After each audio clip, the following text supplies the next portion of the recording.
arrested for DWI,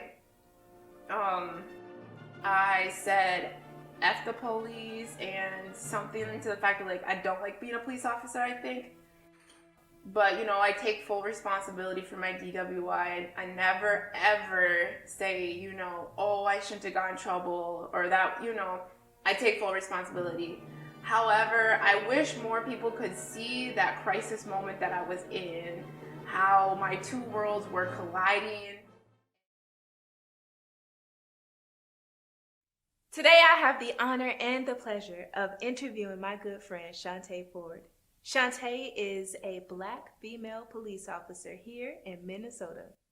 Chaunté grew up in the streets of Minnesota and also has experienced many emotions and grief and all of the experiences that we all share as a result of the senseless murder of George Floyd, Breonna Taylor, Philando Castile, and the list goes on. I'm excited to talk with my friend. I'm excited to talk with a Black female police officer. I am more excited to talk to someone that have a great sense of yearning to help our youth, our community, and uplift us in the presence. Today we are with News on Purpose. And this is a moment in purpose with Chauntè Ford. My name is Chauntè Ford. I'm a police officer here in Minnesota. I am 31 years old, if that matters, I'm not sure. But yeah, I grew up here in Minnesota, specifically Brooklyn Park. I graduated from high school in Osseo, and then I attended college in Minneapolis. I have my 2-year degree in criminal justice and my 4-year degree in law enforcement, and I've been an officer for almost 8 years. What are your passions in life at this time? At this very moment, my passions in life are working with the youth, creating a positive change with the relationship between officers and the Black community, and just mental health for all of us. What does it mean to be the first Black female officer in your district? At first, it didn't really mean that much to me. At first, I didn't really know how powerful being the first of something is. But now that I'm a little bit older and a little bit wiser, I'm honored. I guess that's the word I'm looking for. I'm honored. But then I also can't believe it, because in 2012 is when I was hired. I shouldn't have been the first Black female officer hired. How do you find inspiration for the work that you do? The community. The community definitely keeps me going. If it wasn't for the community, I don't think I could keep on going. So. Do you believe that your presence is important? Yeah, it is, definitely. It's important not only because I am a Black person, but I am a woman, and as a woman, I feel like we bring just a little bit something different to the police world. Maybe it's me personally, more of like a mothering type. I can just really feel people's emotions, so I bring that with me everywhere I go. What change would you like to see? The change that I would like to see is that us as Black and brown people can walk out our doors and feel safe, not having to look over our shoulders when we go shopping, when we're driving, just living. I just want to live. What does police the police mean to you? When I hear that, I think of the community being at the table with their police departments. I don't know what it's like to run a police department or a business or any of that stuff, so I don't know how that would actually look like, but in my mind, it looks like kind of like police officers get a report card from the community. And once again, I don't know exactly how that looks like, but I'm interested to know, what do the citizens think of me? Is what can I improve on? You know, what would they like to see from us? So I personally want to hear more back from the community on what they want to see from their police departments. Is representation important? Yeah, I mean, I think the police department should represent their community. So, females, black people, Latinos, whoever is living in that area, the police department should reflect, because then we bring in, all of our personal experiences. So, do you feel that it is important for police to live in the communities that they work in? So I love this question. I do. I don't think it's important. And I say that because that drive for me, when I get off of work and I'm driving home, that's a nice little. So if you live in the same area that you work in, you don't get that moment to decompress. And so I don't believe that you have to live in the area that you work in. However, you should know your citizens. So you can get out, talk to them, go to community events, but living and working, we all need a breaks. And so it's a nice little break when I can drive out of the city. Why should individuals who deal with so much trauma and have past negative experiences with police want to serve in that capacity? Because it's the best job ever. There's so many different opportunities being a police officer. I can work with the kids. So right now I'm a school resource officer. You can, be on the SWAT team if that's something that you like, or I'm also a crisis negotiator. I love crisis moments, so I can use my talents and do that. There's drug task force. There's so many different types of things that you can do within the police world. Like, if you're somebody like me where you always want to be doing something different or trying something new, it's the perfect job. You ever see signs of ACAB, ACAB? Yes, I have. What does that mean? So, all cops are bad cops. Pretty sure that's what it means. All cops are bastards. Oh, bastards. Oh, see, look I learned something new tonight. Okay, there we go. I guess I didn't know what it meant. What do you think when you hear about this? It's just the same as when people ask me, like, how do you feel when people say there's no good cops or F12 or, it's kind of like, yes, it hurts my feelings, because yes, I am a cop. But then too, like, I can understand why that's being said. So my hurt just, it kind of goes away. So if that makes sense, I can understand it. And yes, it does hurt. It hurt, both sides. Do you feel like a sellout? No, I don't feel like a sellout. I always say this, if we want change, we have to be at the table. I'm at the table, so we're going to make the change. Do you think that it is fair to be required to be a strong black woman?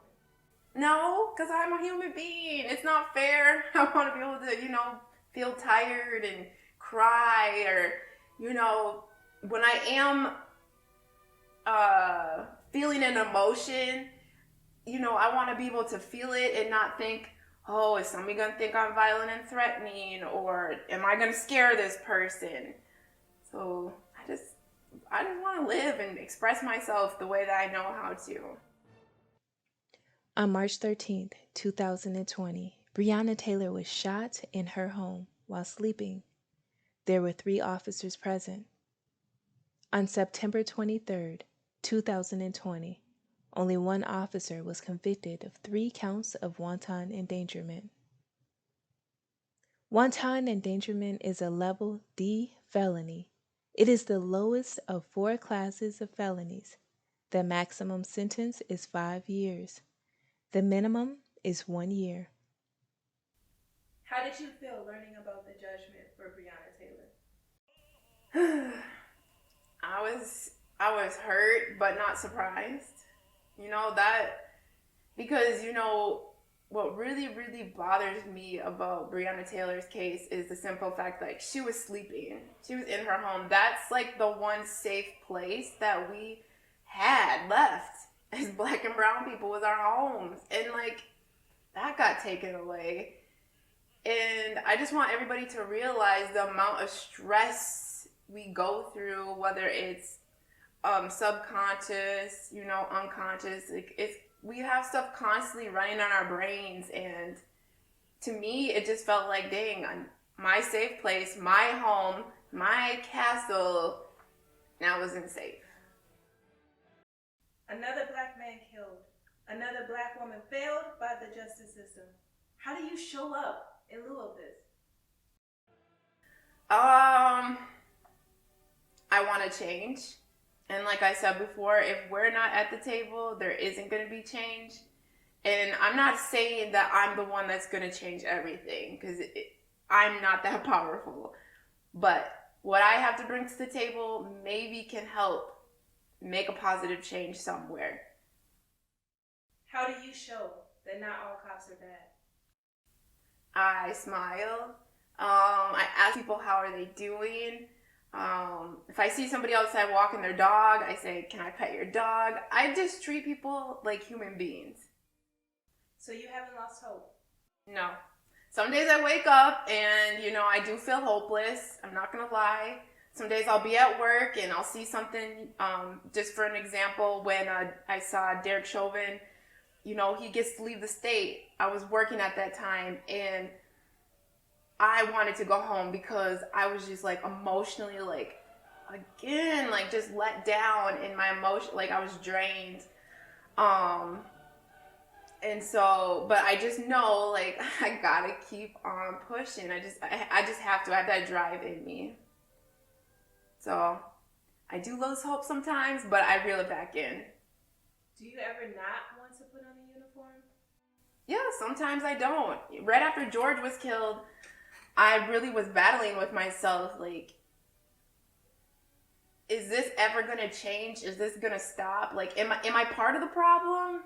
I was questioning myself, like, am I really doing good? I battled with that in my brain, and I'd go back and forth, and once again I just realized, like I keep saying, we got to be at the tables. Like, okay, Chaunté, you have to go into work, and that's exactly what I did. What can you say to that young boy or girl that wanted to become a cop, but now may be confused or scared, or even has grown to hate the cops? Maybe you can, be in my place one day. At the end of the day, I'm a Black female, I'm a Black woman, and I take that, with pride. But then I'm also a cop too, so I get to live in both worlds, and yeah, it's hard, and sometimes it's exhausting or whatnot, but it's a very honorable position to be in. And if you have had a bad experience with the police, just remember, just think of me. I can't take away that bad experience. I can't, and I never would want to. I've had my own experiences. Your experiences are real, but just remember, like, we can be the change, and I just feel empowered by it. What is it like to be a Black female officer? It's amazing. It's tiring. Man, I don't know how else to describe it. It's a whole bunch of different emotions. It depends on the day and the time. Do you experience racism? Yeah, I do. I don't experience, hardcore, racism, which I don't know how many of us, experience, that hardcore, when you open a book and you think of, racism or whatnot, in your face. It's more so of, that subtleness where you're like, wait, is that racist? Were they talking about me? They feel that about me? So it's more of kind of, a lot of mind games that wears me out. But then, at the end of the day, I'm like, no, that wasn't okay, what was said or what was done. So yeah, I do. How could we fix the system? not just one system needs to change. Our educational systems need to change. Criminal justice system needs to change. The mental health, system needs to change. All of these systems need to change in order for it all to get better. Is there something the community can push for that will make your job easier? I like the idea of communities being at the table and kind of doing like that report card. I don't know if you would really call it a report card, but just having more input and voices from the community. I wanna know what the community is really thinking, so I can be better. And that way we have that dialogue, so we both can be better. What are the top 3 best things and the top 3 worst things about being an officer? Ooh, top 3 best. Okay, so my top 3 best are the citizens, because I've developed really good relationships. I have some really great friends and new family members. Being able to come into a moment, because when people call 911, it's not because they're having a great time. So to come into the moment and try to help somebody for that moment, I enjoyed that. And just, the other great thing is just always having something different going on, not knowing what's going to happen next. I like that aspect. And then the 3 not good still things about it is when people call 911, they aren't having a good time. And so seeing the hurt and pain that people really do go through, it does take a toll on you. And especially, you start to see the same people over and over again, and you want to just be able to help people. So that does take a toll after a while. Just the negative relationships between the police and the Black community, that takes a toll on me. Yeah, I am a part of the National Black Police Officers Association. And since being a part of that group, it's just so motivating, because I see my elders that have been in the law enforcement a lot longer than me, and they're still showing up to their jobs, they're still fighting for a change, and so that's another thing that really keeps me motivated. What's your arrest story? So in 2016, I believe, I was arrested for DWI. I said F the police and something to the fact that I don't like being a police officer, I think. And I don't remember the whole encounter that I had with those officers. But, I take full responsibility for my DWI. I never, ever say, oh, I shouldn't have got in trouble, or that, I take full responsibility. However, I wish more people could see that crisis moment that I was in, how my 2 worlds were colliding, and instead of knowing how to properly take care of myself, I went to a substance and abused that substance, and then it brought me to that night.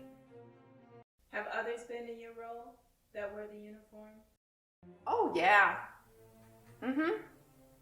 Did they receive the same treatment or punishment as you?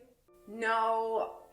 Even if you do a simple Google search, you'll see, maybe an officer got arrested for DWI, but maybe you'll see 1 article or 2 articles. Mine went all over the United States. I had the Washington Post calling my phone, wanting to interview all of our local news stations. And